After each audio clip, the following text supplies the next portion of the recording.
ፔንግዊኖች የምድራችን ቀዝቃዛ በሆነው ቦታ አንድ የሚያሳሳ እንቁላልን ይጥላሉ። ያላቸው እድል ይህ ብቻ ነው። ይህ እንቁላል ካልተፈለፈለ ወይም ከሞተ ዘራቸውን ማስቀጠል አይችሉም። እነሱ ላይ የሚያበቃ ይሆናል። ይህ እንቁላል እንዲተርፍና እንዲፈለፈል አባትና እናቱ በእንስሳት ታሪክ ታይቶ የማይታወቅ አደገኛ መስዋዕትነትን መክፈል አለባቸው። አንዲት ስህተት ከሰሩ ልጃቸው ይሞታል። በዚህ አደገኛ ብርድ ውስጥ ሌሎች እንስሳዎች ወደ ውቅያኖሱ ሲያመልጡ እነዚህ የፔንግዊን ዝርያዎች ግን የሚፈልጉት ጊዜ ይመጣል። ፀሐይ እየጠፋች ስትመጣ እና የአየር ንብረቱ እየወረደ ሲመጣ ለአንድ ወሳኝ ነገር ከውሃ ውስጥ ወጥተው ወደ በረዶ ይጓዛሉ። በምድራችን ላይ የትኛውም ፍጥረት በህይወት ተርፎ ሊቆይ ወደማይችልበት ቦታ መራመድ ይጀምራሉ። ይህን ጉዞ የሚያደርጉት በዓመቱ ውስጥ አደገኛ በሆነው ወቅት ነው፣ በክረምት። ሌሎች ፍጥረታት የክረምት ወቅትን ብዙ ስቃይን ተቋቁመው ነው የሚያልፉት። ለእነዚህ የፔንግዊን ዝርያዎች ግን ህይወታቸው የሚጀምርበት ነው። በረዶው ጨምሮ የመጨረሻው ደረጃ ላይ ሲደርስ በ10 ሺዎች የሚቆጠሩ የፔንግዊን ግዛቶችን የመያዝ ጥንካሬ ላይ ይደርሳል። እነሱም ሰፊ፣ ጠፍጣፋ እና ከውቅያኖስ አዳኞች የራቀ ስለሆነ ይፈልጉታል። እስከ በጋ ከጠበቁ በረዶው ይቀልጣል። ስለዚህ በጊዜ ነው የሚጓዙት። በስተመጨረሻም ረዘም ካለ ጉዞ በኋላ የመራቢያ ቦታቸው ይደርሳሉ። እያንዳንዷ ሴት ፔንግዊን አንድ እንቁላል ብቻ ነው የምትጥለው። ዘራቸውን ለማስቀጠል የሚኖራቸው እድል አንድ ብቻ ነው። እንቁላሉን ከጣለች በኋላ ለወንዱ ፔንግዊን ታስረክበዋለች። ቅብብሎሹ እንከን የለሽ መሆን አለበት። እንቁላሉ በረዶውን ነክቶት ከቆየ ይሞታል። ስለዚህ በቶሎ ከበረዶ ማንሳት አለበት። እንቁላሉን ከሰጠችው በኋላ መንገዳቸው የተለያየ ይሆናል። የወንዱ ስቃይ የሚጀምረው እዚህ ጋ ነው። ሴቷ ወደ ውቅያኖሱ ለመመገብና ለሚፈለፈለው ጫጩት ምግብ ለማምጣት ትሄዳለች። ወንዶቹ እዛው ይቀራሉ።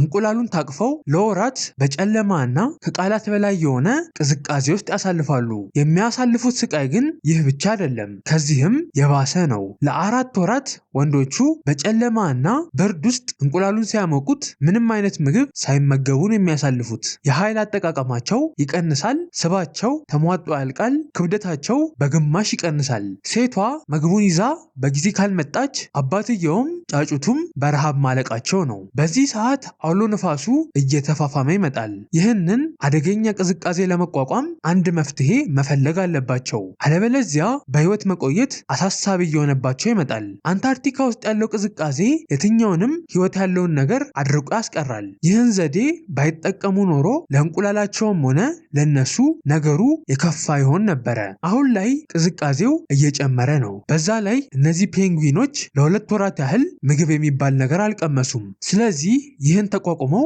እንዴት በህይወት መቆየት ይችላሉ? አንታርክቲካ ላይ ያለው ቅዝቃዜ እስከ -60 ድረስ ይወርዳል። አንዳንዴ እስከ -80 ዲግሪ ሴልሺየስ ድረስ ሊወርድ ይችላል። ሁኔታውን የበለጠ ከባድ የሚያደርገው ግን ንፋሱ ነው። በሰዓት እስከ 64 ኪሎ ሜትር ፍጥነት ድረስ ሊነፍስ ይችላል። ይህ ከፍተኛ ንፋስ ከቅዝቃዜው ጋር ሲደመር አጠቃላይ ቅዝቃዜው እስከ -100 ዲግሪ ሴልሺየስ ድረስ ይወርዳል። እንዲህ ያለው ቅዝቃዜ ወዲያው የትኛውንም ቆዳ ያደርቃል። በተጨማሪም ፈጣን ሞትን ያስከትላል። ግን እዚህ ቅዝቃዜ ውስጥ ፔንግዊኖቹ ደርቀው እንዳይቀሩ ተፈጥሮ የሰጣቻቸው ተአምር አላቸው። ከለስላሳው ጥቁርና ነጭ ገጽታቸው በታች አንድ የተደበቀ ተአምር አለ። በሚሊዮኖች የሚቆጠሩ ጥቃቅንና ለስላሳ ላባዎች አየርን አምቀው በመያዝ በቆዳቸው ላይ ጥቅጥቅ ብለው ንጣፍን ይሰራሉ። ይህ አፈጣጠራቸው በአደገኛ ቅዝቃዜ ውስጥ በህይወት እንዲቆዩ አስችሏቸዋል። የውጨኛው ላባቸው ጠንካራ እና ሉጫ ነው። የታችኛው ሙቀትን አምቆ ሲይዝላቸው፣ የላይኛው ደግሞ በበረዶማ ውሃ ውስጥ በቀላሉ እንዲንቀሳቀሱ ያስችላቸዋል። ግን በእነዚህ ተአምራዊ ላባቸውም ቢሆን በህይወት የመቆየታቸው ነገር አስተማማኝ አይደለም። የአንታርክቲካ ክረምት ምህረት የለሽ ነው። ላባቸው አስተማማኝ አለመሆኑንም ፔንግዊኖቹ ጠንቅቀው ያውቁታል። ስለዚህ አንድ በአንድ በመቶዎች የሚቆጠሩ ፔንግዊኖች መሰባሰብ ይጀምራሉ። ትከሻ ለትከሻ በመደጋገፍ ይጠጋጋሉ። ግን ደግሞ ዳር ላይ ያሉት የበለጠ ለቅዝቃዜው ይጋለጣሉ። ታዲያ ይህንንም ለመቅረፍ በየጊዜው ቦታ ይቀያየራሉ። ከዛ በቀስታ አንድ ላይ ይንቀሳቀሳሉ። ይህ ትብብራቸውና ፍትሃዊነታቸው ከንፋ ከንፋሱና ከውርጩ ራሳቸውን እንዲጠብቁ አስችሏቸዋል። ይህንን ሁሉ የሚያደርጉት ያለማንም መሪና አስተባባሪነት ነው። እዚህ ስብስባቸው ውስጥ ሙቀታቸው በከፍተኛ ሁኔታ እየጨመረ ይመጣል። እያንዳንዱ ወንድ ፔንጉዊን እንቁላሉን በእግሮቹ ባላንስ አድርጎ የታጠፉ ቆዳዎቹ ስር ይደብቀዋል። ካመለጠው እንቁላሉ ይሞታል። ስለዚህ ሙሉ ለሙሉ ቀጥ ብሎ መቆም ይኖርበታል። በንፋስ በረሃብና በዚህ ስብስብ ውስጥ ያለውን ግፊት ተቋቁሞ ቀጥ እንዳለ መቆየት አለበት። እናትየው ቶሎ ደርሳለት ከዚህ ስቃይ ልትገላግለው ይገባል። ሁኔታውን አይቶ የማትመጣ ከሆነ እና ረሃቡ ከበረታበት ራሱን ለማዳን ጫጩቱን ጥሎ ምግብን ፍለጋ ሊሄድ ይችላል። ጫጩቱ ለብቻው ከተተወ ደግሞ ይሞታል። ወንዶቹ እንቁላላቸውን ተሸክመው በአንታርክቲካ ቅዝቃዜ ውስጥ ሳሉ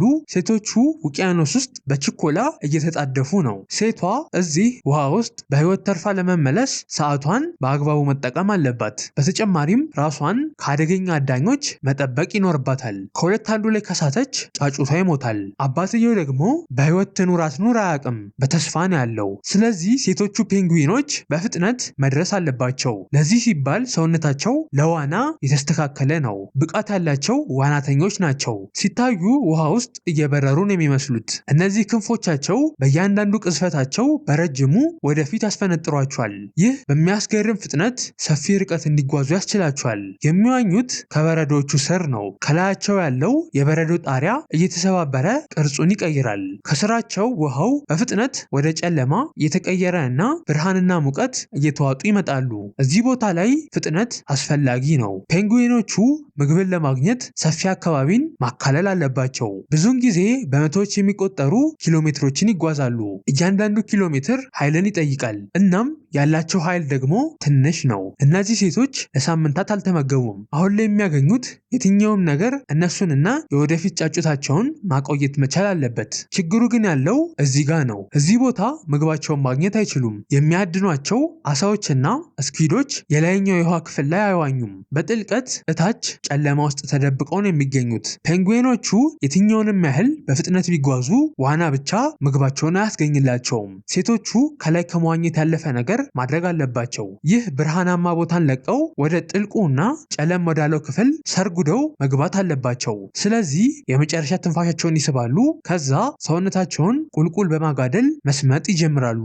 ወዲያው ዓለማቸው ይቀየራል። ብርሃን መጥፋት ይጀምራል። ድምፆች ይደበዝዛሉ። ውሃው ከባድ እየሆነ ይመጣል። ጥልቅ ውሃ ውስጥ በእያንዳንዱ ሰከንድ ከሞት ጋር ቁማር እየተጫወቱ ነው። በጥልቀት በተጓዙ ቁጥር ውሃው ቀዝቃዛ እና ጨለማ እየሆነ ይመጣል። ውሃው ያለችውን ጭላንጭል ብርሃን ስለሚመጣው ፔንጉዊኖቹ ጨለማ ውስጥ ይዋጣሉ። በዚህ ጥልቀት ውስጥ በተሳሳተ መንገድ ከተጓዙ ወደ ላይ መመለሻቸው ይጠፋባቸዋል ወይም ትንፋሽ ያጥራቸዋል። ፔንጉዊኖቹ እያንዳንዱን ጉዟቸውን በጥንቃቄ መወሰን አለባቸው። ብዙም ሳይጠልቁ ላይ አካባቢ ከቀሩ ምግባቸውን አያገኙም። በደንብ በጥልቀት ከወረዱ ደግሞ ለሞት የሚዳርጋቸው ሪስክ ውስጥ ይገባሉ። የኦክስጅን መጠናቸው እየወረደ ሲመጣ ችኮላቸው እየጨመረ ይመጣል። ሰውነታቸው ሰዓት እያለቀ ነው የሚል መልእክት ይልክላቸዋል። ፔንጉዊኖቹ በቶሎ ምግባቸውን አድነው ካልወጡ ኦክስጅናቸው ያልቃል። ረዘም ላለ ጊዜ ከቆዩ መሞታቸው ነው። አሳዎች፣ እስኪዶች እና ክሪሎች ደግሞ አንድ ቦታ ላይ ረዘም ላለ ጊዜ አይቆዩም። ታዳኞቻቸው በቀላሉ እጅ የሚሰጡ አይደሉም። ፔንጉዊኗ ልትይዛቸው ተቃርባ አሁኑኑ ወደ ላይ መውጣት አለባት። ብዙውን ጊዜ ፔንጉዊኖች ሳይሳካላቸው ይወጣሉ። ወደ ላይ ሲወጡ ግን አደጋ አለ። ሊዮፓርድ ሲሎች የላይኛው የውሃ ክፍል ላይ ይዘዋወራሉ። ዝምተኛ እና ትዕግስተኛ ናቸው። አያባረሩም፣ ይልቁንም ይጠብቃሉ። ለፔንጉዊኗ አደገኛው ቅጽበት ወደ ታች መስመጡ ሳይሆን ወደ ላይ መመለሱ ነው። ለእሷ የላይኛው የውሃ ክፍል አየር ማግኛ ቦታ ሲሆን፣ ለአዳኙ ደግሞ አሪፍ አጋጣሚ ነው። ሊዮፓርድ ሲሉ የበረዶ ስንጥቆቹ አቅራቢያ ወደ ታች እንቅስቃሴዎችን እየተመለከተ እየጠበቀ ነው። ፔንጉዊኗን አይቷታል። ፔንጉዊኗ ቀድማ ካየችው የማምለጥ እድል ይኖራታል። ሊዮፓርዱ አነጣጥሯል። በጥንቃቄ እየተመለከታት ነው። ሰዓቱ ደርሷል። በድንገተኛ ፍጥነት ይመታታል። ከዛ በመንጋጋው ይሰለቅጣታል። ወዲያው ትሞታለች። ነገር ግን ለኦርካዎች ወይም ገዳይ አሳ ነባሪዎች፣ ኦርካዎች ፈጣን ናቸው። በአስተሳሰብ የመጠቁ ናቸው። ያቅዳሉ። ታዳኛቸው ማምለጫ መንገድ በሚያጣበት ጊዜን የሚያጠቁት። ፔንጉዊኖቹ ላይ ጥቃት የሚሰነዝሩት ወደ ውሃው ልክ እንደገቡ ወይም ልክ ሊወጡ ሲሉ ነው። በዚህ ጊዜ ለፔንግዊኖቹ የማምለጫ መንገዳቸው የተገደበ ይሆናል። በተጨማሪም ስለማይዘጋጁ በፍጥነት ምላሽ መስጠትና ማምለጥ አይችሉም። ፔንግዊኖች የሚቧጥጥ ጥፍር፣ የሚናከስ ጥርስም ሆነ ለመፋለም የሚረዳ ምንም አይነት መሳሪያ የላቸውም። ያላቸው የመከላከያ ስልት ንቃትና ፍጥነት ብቻ ነው። በጥንቃቄ መዋኘት አለባቸው። ከላያቸው ያሉ ጥላዎችን አገላብጠው መፈተሽ ግድ ይላቸዋል። እዚህ ቦታ የሚሰሩት ስህተት ሁለተኛ እድል አይሰጣቸውም። ነገር ግን ፔንግዊኖች እድለኛ ሆነው ከአዳኞቻቸው ሲያመልጡ ራሱ ትልቅ ዋጋን ይከፍላሉ። ልባቸው በፍጥነት መምታት ይጀምራል። ኦክስጅናቸውን ያባክናሉ። ኃይላቸው እያለቀ ይመጣል። ሰዓታቸውም እንደዚሁ። በረዶው ላይ ያሉት አባቶች እየደከሙና ኃይላቸው እየተሟጠጠ ነው። በቶሎ ምግቡን ይዛ ልደርስላቸው ይገባል። ወደ በኋላ ለጫጩቱ ምግብ ይሆናል። ግን አንድ አደን ብቻ በቂ አይደለም። ፔንግዊኖቹ ይህን አደናቸውን በብዙ ቀናት ውስጥ ግን በተደጋጋሚ ሲሳካላቸው ለጫጩታቸው አሪፍ ቢሆንም ለነሱ ግን አደገኛ ይሆንባቸዋል። እያንዳንዱ ስኬታማ አደን ክብደታቸውን ይጨምራል። በሚያድኑበት ጊዜ የያዙትን አሳዎችና ስኩዊዶች በመዋጥ ሆዳቸው ውስጥ ማጠራቀም አለባቸው። የተጠራቀመውን ምግብ በኋላ ላይ መልሰው ከሆዳቸው ውስጥ በማውጣት በኃይል ወደ በለጸገ ምግብ በመቀየር ለጫጩታቸው ይመግቧቸዋል። ይህ ሰውነታቸውን ከባድ ስለሚያደርገው ቀልጣፋ እንዳይሆኑ ያደርገዋል። ቀልጣፋ ያልሆነ ሰውነት ደግሞ ባቸው በጥንቃቄ መወሰን አለባቸው። ትንሽ ምግብ ብቻ ከሆነ ጫጩቶቹ ይሞታሉ። ለብዙ ምግብ ብለው ከቆዩ መመለስ ይከብዳቸዋል። በተጨማሪም በረዶ ላይ ያሉት አባቶች በረሃብ ይወድቃሉ። ይህን ውሳኔ ሲወስኑ ከግዛቱ ምንም አይነት መልእክት አይላክላቸውም። በረዶ ላይ ምን እየተፈጠረ እንደሆነ በፍጹም ማወቅ አይችሉም። እየቀነሰ ሲመጣ ከውቅያኖስ ይወጣሉ። አደኑ አልቋል። አሁን ላይ ከባዱ ክፍል ደርሷል። መመለሻ መንገዳቸውን መፈለግ አለባቸው። አደኑ ስለተጠናቀቀ ሴቶቹ ወደ በረዶማው ክፍል ጉዞ ይጀምራሉ። ሴቶቹ ለመመለስ ረጅሙ ጉዟቸውን ሲጀምሩ እዚህ ግዛታቸው ጋር አንድ ነገር ይፈጠራል። ከሳምራል እንቁላሉ እየተፈለፈለ ነው። ይህ ሁኔታ ለአባትየው አደገኛ ይሆንበታል። ጫጩቱ ወዲያው ምግብን ማግኘት አለበት። እናትየው ደግሞ ገና የቀናት ጉዞ ይቀራታል። በቶሎ መድረስ አለባት። በዛ ላይ ሰውነታቸው ከባድ ሆኖባቸዋል። ኃይላቸውም አልቋል። የሚከተሉት መንገድ የለም። መልክዓ ምድሩ ተቀያይሯል። በፊት ላይ ጠንካራ እና ጠጣር የነበረው በረዶ አሁን ላይ ተሰባብሯል ወይም ቀልጧል። አውሎ ንፋሱ መሬት ላይ ያሉ ምልክቶችን በቅጽበት ያጠፋቸዋል። ሴቶቹ በበረዶው ላይ ከ100 ኪሎ ሜትሮች በላይ ይጓዛሉ። እየተደናቀፉ እየተንሸራተቱ እና በዚህ ሰዓት ትልቁ ጠላታቸው ጊዜ ነው። ወንዶቹ ሊወድቁ ትንሽ ነው የቀራቸው። ወዲያውኑ ቢሆንም ግዛታቸው ጋር ከደረሱ በኋላ ራሱ አንድ መሰናክል ያጋጥማቸዋል። በቀጥታ ከጫጩቱ ጋር አባትየው ልጁን አስረክቦ እየተጣደፈ ለመመገብ ወደ ባህሩ ያመራል። እያንዳንዱ ጉዞ ግን በመገናኘት አይጠናቀቅም። አንዳንድ ወንዶች ለረጅም ጊዜ ይጠብቃሉ። ስባቸው እየተመናመነ ስለሚመጣ ኃይላቸው መሟጠጥ ይጀምራል። በህይወት የመቆየታቸው ነገር ጥያቄ ምልክት ውስጥ ሲገባ አንድ ከባድ ውሳኔን እንዲወስኑ ይገደዳሉ። ጫጩታቸውን ጥለው ራሳቸውን ለማትረፍ ይቆርጣሉ። ያለምንም ጥበቃና እንክብካቤ ጫጩቱ የአንታርክቲካ ቅዝቃዜ ውስጥ ለደቂቃዎች ብቻ ነው በህይወት መቆየት የሚችለው። ሴቷ በአዳኞች ከተበላች ወይም ከደከመችና ካልተመለሰች ታሪካቸው እዚህ ጋር ያበቃል። መገናኘትም ሆነ መመገብ የሚባል ነገር አይኖርም። ስለዚህ እነዚህ የፔንግዊን ዝርያዎች ጥብቅ በሆነ ህግ ነው የሚኖሩት። ጊዜያቸውን በአግባቡ መጠቀም አለባቸው። ፍጹም የሆነ ጽናት ያስፈልጋቸዋል። ትንሽም ቢሆን መዘግየት ለክስረት ይዳርጋቸዋል። ቢሆንም ግን በየዓመቱ በሺዎች የሚቆጠሩ ፔንግዊኖች እዚህ የመራባት ጉዞ ላይ ይሳተፋሉ። በጨለማ ይጓዛሉ፣ ቀዝቃዛ ውሃ ውስጥ ይሰምጣሉ።